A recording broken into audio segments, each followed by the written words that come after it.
Why? Why, God? Every year. In case you guys haven't figured it out yet, the EDC set times went up. I can just hear people groaning. As per usual, let the set time conflicts begin. This is when shit gets real. Everyone you thought you were gonna see, the game has now changed.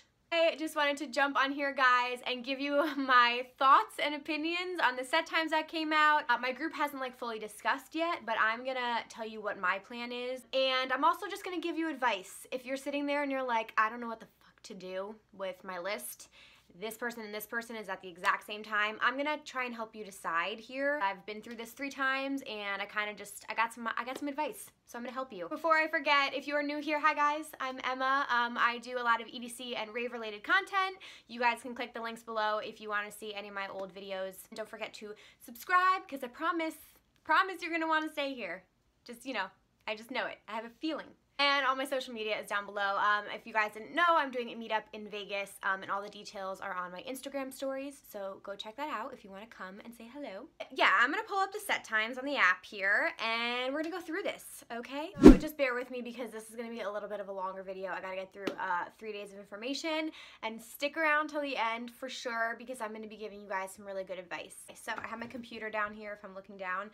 So Friday we're basically effed from the get-go because they decided to put Chris Lake back-to-back Chris Lorenzo from 5 to 7 in the opening ceremony. So we're going to be at EDC for 12 straight hours. And that's pretty much the case for me in general. I have DJs up until 4 a.m. sets the entire weekend. So like, I'm going to start sleeping through the night now. Friday I have Chris Lake back-to-back Chris Lorenzo at Cosmic Meadow. I'm going to go early for that. 7 p.m. I have Don Bresky at Kinetic Field. And then I have at 8:13 Firebeats back-to-back Dub Vision, which like these times are so random. Like promptly at 8:13 be at Kinetic Field. But like those two I'm not like die hard, so my group might just like walk around, explore, get like the lay of the land, find all like the little secret hidden gems, food. We like use sort of like Friday as like our open kind of night to just like wander. 9 p.m. Sinden back-to-back Low 99 at Stereo Bloom. I'm really excited for this. The preview they gave of that stage looked awesome, so I really want to go to that. But my first dilemma, Joyride is at 9:25 at Kinetic Field, so I would only be able to stay there for a little bit and then have to go to Kinetic Field. And then Griffin is at 9:45 at Circuit Grounds, and here's my first struggle. So I'm going to go with Joyride because I am seeing Griffin twice this summer in concert, so I'm gonna have to give that one up as much as it pains me. But we might be able to catch the very end of him because at 10:45 we have Claude Von Stroke at Circuit Grounds, so we're gonna walk over there anyway, so maybe we'll catch like the last 10 minutes. And here's the first big one. I know a lot of people were talking about this. Midnight is Cascade and Virtual Self. That's who I have on my schedule. I'm personally a fan of Cascade, so I'm gonna go to that, but my one friend Brady really wants to see Virtual Self, so we're gonna have to figure out what we're doing there. But the good thing, and this is some of the advice I can give you, so we're gonna be at Circuit Grounds already for Claude Von Stroke, so you might as well stay there for like 10 to 15 minutes and catch the beginning of Virtual Self and then go watch the rest of Cascade. That's just one way you can do it. And at 1 a.m. is Dash Berlin Classics at Quantum Valley. I'm not missing that. That sounds awesome. And then 1:30 is Good Vibrations Circuit Grounds. So I'm going to be doing some jumping here. The only tough thing about all of this is that it does take time to get to stages and, you know, some other things I will explain later, but that's what I have. 2 a.m. Jamie Jones at Neon Garden. Never seen him. And then 4 a.m. Cerez D at Neon Garden. That's going to be crazy. I can't believe they put him at 4 a.m. because a lot of people want to see him. That's Eric Prydz, if anybody didn't know. That's late night. That's a really late night for Friday. So Friday to start off that way is going to be rough. Saturday I have Teen Chris Lake. Again, really big fan. I still have never seen him, so if I could see him twice, perfect. 9:25 Jaws at Kinetic Field. Oh. I don't have any overlaps. I don't have any. He doesn't know why I'm so excited. It's because I'm dressing up as the Plur Police on Saturday, and I'm going to have my Jaws flag, and I'm super excited, and no one is overlapping with Jaws as far as I know that I like, so I'm going to be there. I'm going to try and catch the end of OK at Cosmic Meadow. Kygo is also right on after Jaws, but I just saw Kygo in concert last night. It was amazing. I have a vlog coming out for that, so stay tuned. So I'm personally gonna choose to give up Kygo to go see somebody else. Grum is also at 11 at Quantum Valley, but I've seen Grum. Surprise guest! Drezzo is at the Parliament Art Car. I love Drezzo, and he was not on the lineup. He's playing at 11:15, so my plan is to do Jaws, okay, try and see Drezzo, because then Fisher is at Stereo Bloom at 11:45. Again, really into Fisher lately, would like to catch that. This next portion is sort of like where the night just gets like fucked, because this is all back to back to back to back, in the hopes that I'd be able to make all of these on time, which that will never happen. But in my dream world, I'd go see Fisher at 11:45.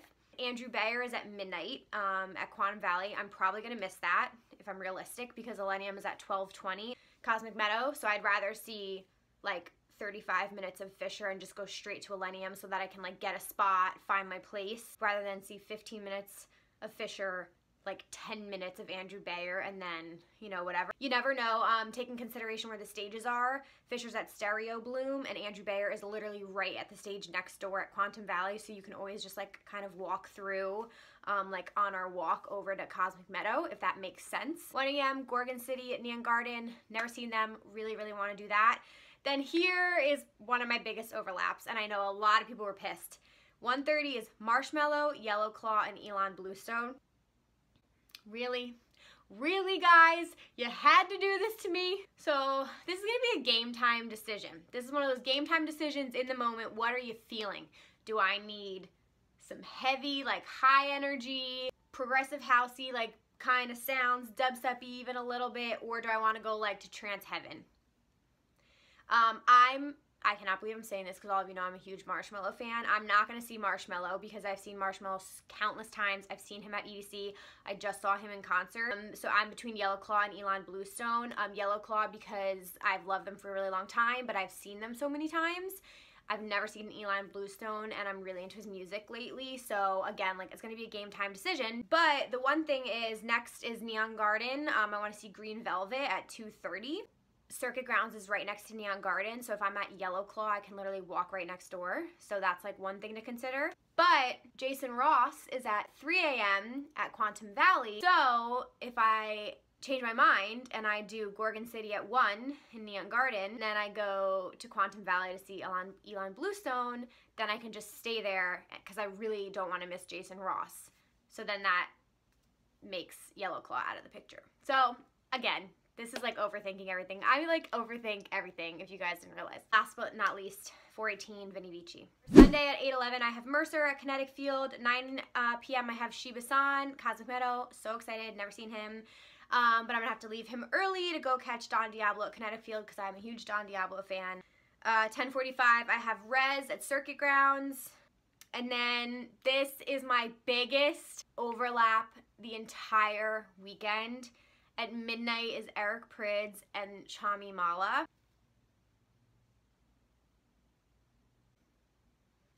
I'm bummed. I'm really bummed. I'm a huge Mala fan. I was planning on bringing my Mala mask with me on Sunday. Cannot wait. But Eric Prydz I've only seen once, and it was at Circuit Grounds at EDC 2016, and it blew me away. So for me, like, I have to go to Eric Prydz. He's just an absolute legend. Based on who I can see more often, I've seen Mala like 5+ times, and I just went to the Mala Chami tour in the fall. Like, how many times do I get to see Eric Prydz? So that's how I'm deciding it. You gotta go based on how many times you've seen someone sometimes. And also, Martin Garrix is at 1:30. And then I will leave Martin Garrix early to go to Seven Lions at Kinetic Field. Never gonna miss that man. And then I'm sort of like open here. I have Kid at Circuit Grounds, but like I'm open to any options there. So if there's like stages I haven't been at that night, or just like I don't have single bass pot on here. I'm sorry, all of you are gonna hate me for not having bass pot. I was only interested in a couple people this year, and all of them are at the same time as people I like more. So, you know, like times like this, or like I said, the first night I have time, like I personally will probably choose to go to Bass Pod because I haven't spent any time there. So like that's kind of like where I'll decide to just go check somebody else out. And then 4 a.m. on the last night is insane. I have Charlotte DeWitt, The Benches, Chris Lake back-to-back Fisher, and Black Gummy. that is just a complete, like, what you want to end your EDC on. Like, you could go any way there, but if I'm seeing Chris Lake and Fisher, as much as it kills me, then I'd probably X that out. I love Black Gummy. I've never seen him, but I feel like he comes to New York sometimes. Charlotte DeWitt, I've only, like, heard about. I don't really know her music that well, so I'm sort of, like, meh about it. And then the Benches just sounds fucking hysterical, and, like, when are they ever gonna do a show like that again? And I'm missing Marshmallow, so .com's there, so I'm probably leaning towards the Benches because that just sounds like a good fucking time. Anyway, sorry that was probably so long. So just my advice for you guys: nothing ever will go as planned. You can have this down, you can have the app, you can have your schedules, but you need to factor in a couple things. Bathroom breaks, filling up your water, the time it takes to get to each stage. Like, you have to just really be smart about it. Look at the map. If you leave one artist, go to the bathroom, go fill up your water so you don't have to worry about it when you get to the next stage. Locate where the water refill stations are. Again, like, if you have things back to back to back, you're not factoring in those breaks at all. So, like, that's gonna happen. We're gonna, like, lose time there. So compromise, you can definitely split these sets. Like I said, if you're right next to each other, Neon Garden, Circuit Grounds, you can go and move around. Kinetic Field's probably the hardest thing to maneuver in because it's such a big crowd that even when you get there, you need to, like, go up further so you can hear better. So just take into consideration the size of the crowds that you need to get through. Factor in how many times you've seen them. That is my biggest deciding factor. I'm being realistic. Like, have I seen them on tour recently? How often are they in my area? You know, how rare is it for me to be able to see this person is how I'm, you know, deciding between different artists. Be flexible with your time, compromise with your friends. If one of them is, like, dying for somebody and you, like, just kind of want to see somebody, like, just give it up and let them go see the person they want to see. Like, just be a good friend, you know? That's the perks of going alone. You can do whatever you want. Check the app for surprise sets. There's tons of these, like, surprise sets on the art cars and stuff like that. So the app will, like, let you know who's gonna be there. Position yourself for the fireworks every night. Don't, like, go to the bathroom at that time or anything like that. You know, like, kind of position yourself, or if you're gonna walk to another stage, like, just stay put and just watch them and then move on. Lastly, just go with what you feel in the moment. Like, if you're feeling something, you might change your mind. There's been so many times where I might want to go see a Yellow Claw, and then at that moment I'm like, I just need to be hit in the face with a whole bunch of feels right now, and Quantum Valley's lasers are calling my name. So go with what you're feeling. Questions, as always, please feel to leave them here. DM me on Instagram. All my information is down below. Now you guys know my schedule, so if you see me come over and say hi, I can almost guarantee I'm never directly in the center. I, like, always come up the sides, either the right or the left. Not that that will help you at all. Hope you guys found this helpful. Give it a thumbs up if you enjoyed this, and don't forget to subscribe before you guys leave. I cannot believe it's this week. I am beyond excited. I'm ready to go. I'm so ready to go. The weather looks beautiful. My outfits are ready. And yeah, I can't wait to see you guys. Thank you so much for watching, and I'll see you in the next video. Bye.